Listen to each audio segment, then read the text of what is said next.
बिस्मिल्लाहिर्रहमानिर्रहीम, अस्सलाम वालेकुम। मैं हूं करामत मुगल और मेरे साथ हैं सईद बलोच साहब, सीनियर जर्नलिस्ट हैं, सुप्रीम कोर्ट कवर करते हैं। सईद बलोच साहब, आर्मी चीफ हाफिज जनरल आसिम मुनीर साहब ने इरशाद फरमाया है कि इलेक्शंस 8 फरवरी को ही होंगे।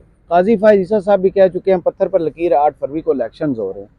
लेकिन किसी को यकीन नहीं आ रहा अभी तक। अवाम में जाएँ, देखें, बात करें, वो कहते हैं कि नहीं, मुश्किल ही है। जिस तरह का सलूक पीटीआई के साथ हो रहा है, पीटीआई का केस अभी तक भी पेंडिंग है कि वो बल्ले के निशान पर इलेक्शन लड़ेंगे कि नहीं। हो सकता है जब तक हम ये वीडियो लगाएं पेशावर हाई कोर्ट का फैसला आ जाए, जिसकी वजह से इलेक्शन कमीशन ने अपना महफूज फैसला जो है वो छोड़ा हुआ है कि पहले पेशावर हाई कोर्ट से फैसला आ जाए, उसके बाद हम फैसला सुनाएंगे। दूसरी जानब मियाँ वाली में देखा गया, हफ्जाबाद में देखा गया, बहुत सी ऐसी जगहों पर जहाँ पर पीटीआई के उम्मीदवारों ने कागजात नामजदगी हासिल किए, वहाँ की पुलिस जो है उनसे कागजात छीन रही है। इस माहौल में आर्मी चीफ साहब की जो श्योरिटी है, वो इलेक्शंस तो हो जाएंगे, उन इलेक्शंस पर क्या सवाल नहीं उठेगा कि पाकिस्तान की सबसे बड़ी जमात, सबसे मकबूल जमात, जितने सर्वेज आ रहे हैं वो 70% से ऊपर ये बता रहे हैं कि वोट पीटीआई को देना है।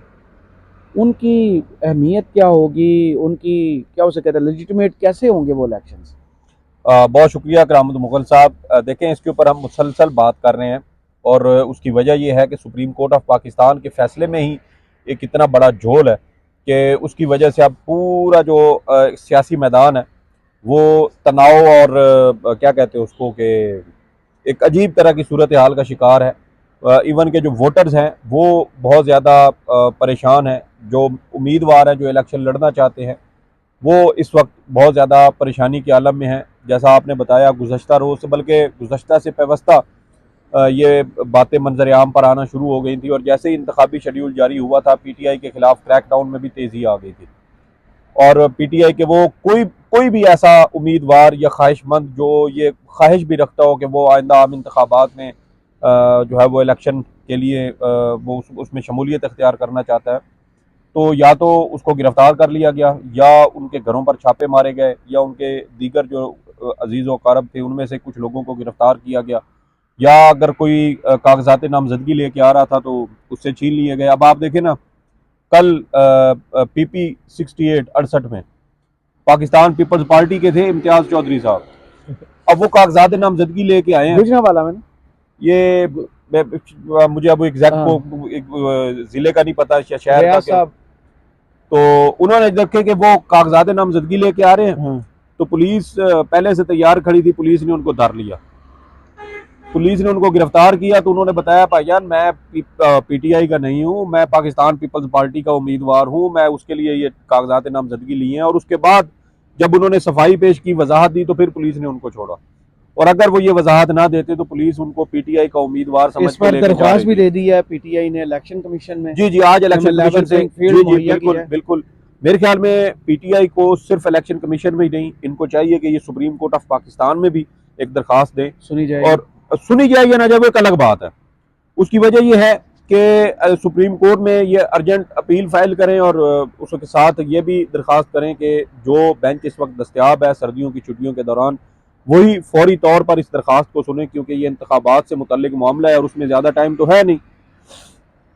तो फौरी तौर पर यह दरखास्त सुप्रीम कोर्ट में आनी चाहिए, क्योंकि सुप्रीम कोर्ट कह चुकी है कि इलेक्शन कमीशन समेत दीगर रेमेडीज़ पीटीआई के पास मौजूद थी डीआरओज़ के हवाले से, तो इन्होंने वहाँ तक जो है वो उन रेमेडीज़ को अवेल नहीं किया। तो अब सुप्रीम कोर्ट चूँकि इस हवाले से फैसला दे चुकी है और कह रही है कि इंतखाबात वक्त पे होने चाहिए और शफाफ इंतखाबात भी होने चाहिए, तो फिर अब इनको, इनके कम अज़ कम जजेस के इल्म में ये बात लाजमी लाई जानी चाहिए कि देखें जी, हम ये दरखास्त कर रहे हैं, हमारे साथ ये हालात, हमें इनका सामना है, तो सुप्रीम कोर्ट अब इन हालात में हमारी दादरसी करे, जो हमें कानून के मुताबिक हमारे साथ इंसाफ किया जाए। तो ये मामला हर फोरम पर, जो दस्तयाब फोरम है उसके ऊपर उठाया जाना चाहिए। इलेक्शन कमीशन हो, हाई कोर्ट हो, सुप्रीम कोर्ट हो, या कोई और इसका कोई मुतलका फोरम कोई और भी बनता है, तो वहाँ पर भी ये मामला उठाए जाने चाहिए। क्योंकि आप देखें कि लोगों को कागजात नामजदगी छीने जा रहे हैं, लोगों को गिरफ्तार किया जा रहा है, उनसे पार्टी वाबस्तगी खत्म कराई जा रही है, और यहाँ तक कि जो लोग कागजात नामजदगी अगर हासिल भी कर लेते हैं, तेजी भी आ गई, और जो हासिल करके चालान जमा करवाने जाते हैं तो वहाँ बैंकों के अंदर पुलिस खड़ी है। अब चालान सिर्फ जमा हो रहा है नेशनल बैंक में, क्योंकि सरकारी बैंक है, बैंक का पंजाब में, जी जी, तो वहां पर उनको फिर वो आगे पुलिस खड़ी होती है और कहती है जी कि आपको हम किसी सूरत जो है वो कागजात नामजदगी का चालान जमा नहीं करवाने देंगे।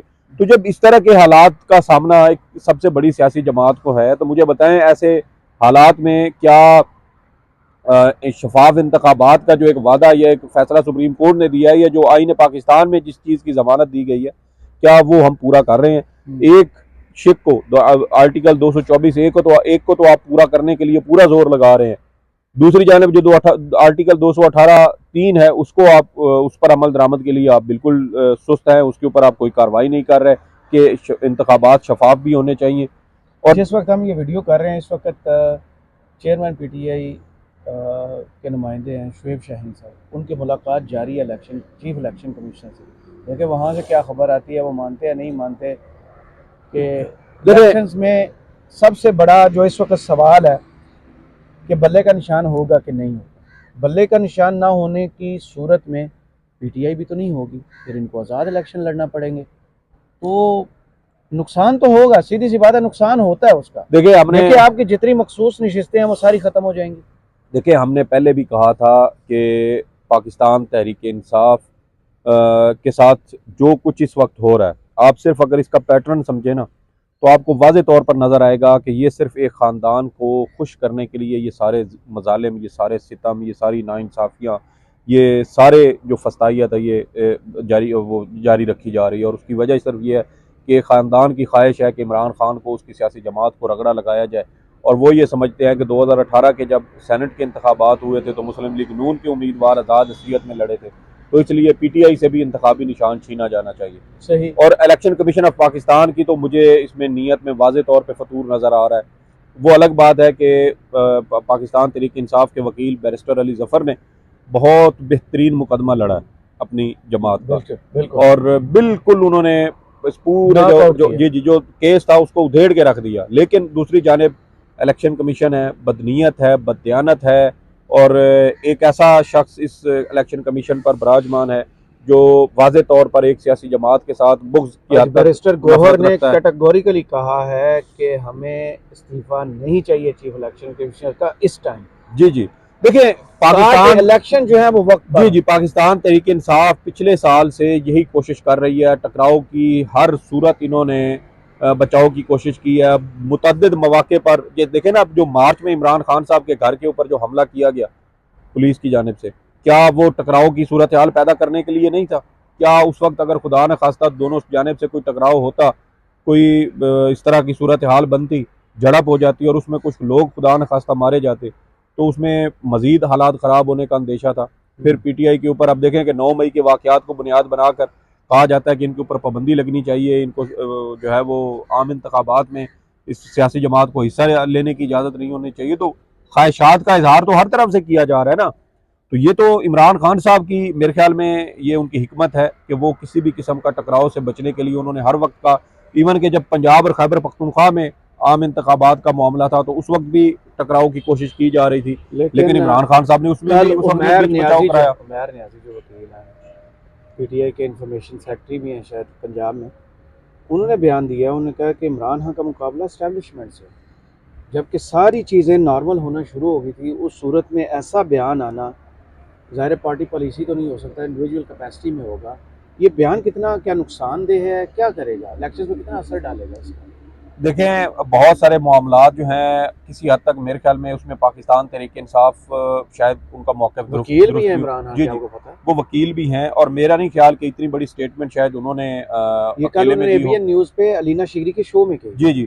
और दूसरी बात ये है कि इस वक्त निगरान हुकूमत है, निगरान हुकूमत को अब इसके पीछे किसी हद तक पीडीएम की सियासी जमातें भी हैं, नून लीग के लोगों के ऊपर तो इलेक्शन कमीशन एतराज़ उठा चुका है। अभी गुज़श्ता रोज़ ही शायद एक जो मुआविन खसूसी हैं निगरान वज़ीर आज़म के आहद चीमा, उनको बरतरफ करने का फैसला भी जारी हो चुका है। फवाद हसन फवाद पे पर जल गए। जी जी, वो फिर यही होता है ना, फिर हमें पता चल जाता है कि हालात और चीज़ें कहाँ से हिलाई जा रही हैं। इससे पहले तो कीर शाह ने इस्तीफा दिया था। जी जी, तो ये बहुत सारी ऐसी चीज़ें हैं जिनमें किसी हद तक पीटीआई के तहफ़्फ़ुज़ात वो दुरुस्त भी हो सकते हैं। और आप देखें कि सियासी जमातें और बहुत सारे ऐसे मामलात पकड़ धक्कड़ हो या इस तरह, मेरे ख्याल में सियासी बुनियादों पर पुलिस कभी भी इस हद तक नहीं जाती जिस तरह जब तक पीटीआई के साथ सपोर्ट ना हो। सब सपोर्ट, फिर सियासी, उनको पता है ना कि सियासी लोग जो हैं ये तो निकल जाएंगे तो हमारा बाद में क्या होगा। तो इसलिए कुछ जो इम्कानात या कुछ बातें पीटीआई की इसमें दुरुस्त हो सकती हैं, और जो सूरत हाल इस वक्त पाकिस्तान तहरीक इंसाफ को है, ये आज तक न इस तरह की कोई सूरत हाल हमने देखी, न इस तरह की सुनी। इवन के परवेज़ मुशर्रफ के दौर में भी शायद जब क्वाफ लीग बन चुकी थी और मुस्लिम लीग नून अगरचे टूट फूट का शिकार थी, लेकिन जो रह गई थी उनको भी इलेक्शन लड़ने की पूरी इजाज़त दी गई थी, कोई रुकावट कुछ नहीं था। 2018 में भी जब नून लीग ये इल्ज़ाम लगाती है कि इमरान खान को लाया गया, तो उस वक्त भी ये साबिक आर्मी चीफ जनरल बाजवा के साथ देते उस वक्त का माहौल क्या था, किसका माहौल था, कौन? सर यही बात है, अजाज सादिक साहब ने 2018 के इंतखाबात से पहले एक खत लिखा था, उस वक्त चीफ इलेक्शन कमिश्नर हुआ करते थे सुप्रीम कोर्ट के साबिक जज सरदार रजा खान जी, उन्हें, और कहा था कि पंजाब के अंदर मुस्लिम लीग नून को जलसे जुलूस करने में कुछ रुकावट पेश आ रही है, कुछ मुश्किल पेश आ रही है, तो इलेक्शन कमीशन इसमें अपना किरदार अदा करे। सरदार रजा खान साहब ने उसी दिन निगरान वजीर आला पंजाब हसन अस्करी साहब को खत लिखा था कि पंजाब के अंदर मुस्लिम लीग नून को ये शिकायत आ रही है और ये इस शिकायत का फौरी तौर पर अजाला किया जाए, और फौरी तौर पर उस पर अमल हुआ था और नून लीग को किसी किस्म की कोई रुकावट नहीं दी गई थी। वो अगर किसी जगह पर आई भी थी कोई, तो वो पुलिस की जानिब से शायद आई होगी इंतजामी तौर पर, बाज़ औक़ात जो है वो क्लियरेंस नहीं होती या कोई इजाज़त या कोई किसी किस्म की कम्युनिकेशन का मसला आ जाता है, तो उसकी वजह से भी बाज़ औक़ात चीज़ें आ जाती हैं। लेकिन यहाँ पर तो आप देखें ना कि पुलिस जो है वो बैंकों तक पहुंच चुकी है, घरों तक पहुंच चुकी है, कारोबार तक पहुंच चुकी है। पेपर छीन के, एक डीएसपी लेवल का अफसर जो है वो पेपर छीन के लेके चला जाता है। तो ये मेरे ख्याल में एक तो जैसा मैंने कहा कि सुप्रीम कोर्ट ऑफ पाकिस्तान में फौरी तौर पे एक दरखास्त आनी चाहिए। दूसरा, जब उमैर नियाजी साहब डीआरओज वाला मामला है उसमें जब अपना तहरीरी जवाब सुप्रीम कोर्ट में जमा करवाएंगे, तो उस वक्त उनको भी चाहिए कि वो चीफ जस्टिस काजी फायज ईसा के नोटिस में ये बात करें। पीटीए को करेगा कि ये लेवल प्लेइंग फील्ड भी और जो कागजात छीने जा रहे हैं उसमें कोई फैसला करेगा? देखिए, इलेक्शन कमीशन काम तो उनका है, इलेक्शन कमीशन खानापुरी के लिए भी ये कर सकता है मेरे ख्याल में। इन हालात में पीटीआई के लिए तो जगह बना हुआ है ना सर, मैं यही कह रहा हूँ ना कि इलेक्शन कमीशन पीटीआई को दिखाने के लिए कि जी हम आपकी बात हमने सुनी, हम आपका एतराज दूर करेंगे, ये टेढ़े मुंह से खत लिख भी देंगे, लेकिन अब बात ये है ना, ने आगे इम्प्लीमेंट करना। अब देखे ना कि वो जब ये ड्रोन हमले हो रहे थे तो पार्लियामेंट में करारदादें मंजूर की जाती थी ड्रोन हमलों के हक में, और बाहर आके उनको कहा जाता था कि हम मीडिया के ऊपर आप पर तनकीद करेंगे, बाकी तुसी काम चेक के रखो।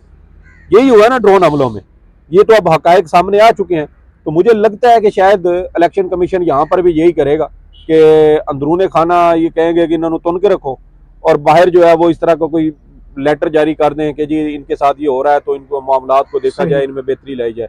मेरे ख्याल में यहाँ अब भी जिम्मेदारी सारी बनती है मुतलका हाई कोर्ट्स की, और फिर ऊपर आती है सुप्रीम कोर्ट पे, क्योंकि अदलिया ही आइन की जामिन है। ये काम अदलिया करे या ना करे, इनको अच्छा लगे या ना लगे, लेकिन आइन का तहफ़्फ़ुज़ करना पाकिस्तान की अदालतों का काम है, और अदालतों के ऊपर ये सबसे ज़्यादा जिम्मेदारी आती है कि वो इन हालात में एक सबसे बड़ी सियासी जमात के तहफ़्फ़ुज़ात को सुने और उनका अजाला करवाए, क्योंकि ये इंतखाबात अगर खुदा न खास्ता शफाफ नहीं होते तो पाकिस्तान के अंदर ना तो सियासी इस्तेहकाम आएगा, और जब तक सियासी इस्तेहकाम नहीं आएगा, मुआशी इस्तेहकाम नहीं आएगा, इंटरनेशनल इदारे पाकिस्तान की हुकूमत के साथ किसी भी किस्म के मामलात चलाने के लिए तैयार नहीं है जब तक के शफाफ इंतखाबात ना हो। सऊदी अरब पीछे हट चुका है, यूएई पीछे हट चुका है, चीन पीछे हट चुका है, और बुनियादी वजह यही है कि मुल्क में सियासी इस्तेहकाम लेके आए। जब तक एक वो पब्लिक मैंडेट वाली हुकूमत नहीं होगी, ये चीज़ें ठीक नहीं होंगी। सही, बहुत शुक्रिया सईद बलोच साहब आपके तज़िये का। कमेंट बॉक्स में ज़रूर बताइए वीडियो आपको कैसी लगी। इजाज़त दीजिए, अल्लाह हाफ़िज़।